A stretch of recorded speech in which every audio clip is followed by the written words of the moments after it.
The Menagerie is the first of 2 episodes in the American science fiction television series Star Trek's first season. It consists of the series' 11th and 12th broadcast episodes.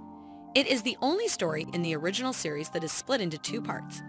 It was written by Gene Roddenberry and directed by Mark Daniels in Part 1 and Robert Butler in Part 2. On November 17, 1966, NBC broadcast Part I, and on November 24, 1966, NBC broadcast Part Ia. In the episode, Spock kidnaps Christopher Pike, locks the Enterprise on a course to the forbidden planet Talos IV, and surrenders to a court-martial, where he tells an elaborate story about how he acted. There were concerns that Desilu Productions would not be able to deliver episodes to NBC in time to meet their series commitments because of the show's steadily increasing complexity. The Menagerie was made to use footage from The Cage, the unaired Star Trek pilot episode from 1965, in a story that told the beginning of the Enterprise's history. As a result, the production time for the 2-part episode was only 1 week. The critically acclaimed The Menagerie won the Hugo Award for Best Dramatic Presentation. In 2267, the U.S. Enterprise makes its way to Starbase 11 in response to a subspace call that First Officer Spock said he received from Christopher Pike, Spock's former captain of the Enterprise.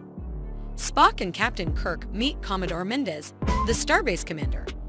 Mendez tells them that the permanently disabled Pike couldn't have sent a message because he can't move or talk other than to answer yes/no questions using a device that works on his brainwaves. Spock is the only person with whom Pike will speak. Over Pike's repeated no signals, Spock reveals that he intends to carry out a plan that he has developed after Kirk and Mendez leave to discuss the situation. Mendez confirms that no message to the Enterprise has been recorded in the interim. Mendez gives Kirk classified information about the planet Talos IV, which is now under strict quarantine but was visited by the Enterprise when it was under Pike's command in 2254. Meanwhile, using forged recordings of Kirk's voice, Spock takes control of the Enterprise, entrusts McCoy with Pike, and instructs the computer to direct the ship's departure. Kirk and Mendez follow in a Starbase shuttlecraft on. After several hours, Spock has them brought aboard and confesses to mutiny after learning from the computer that the shuttlecraft does not have enough fuel to return to the starbase. The crew discovers that they are unable to alter the Enterprise's current course, which, according to Spock, is toward Talos IV.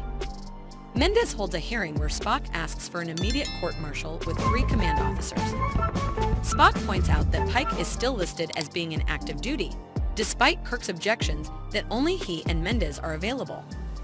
Spock begins his testimony at the tribunal with what appears to be video footage of the Enterprise's 2254 visit to Talos IV.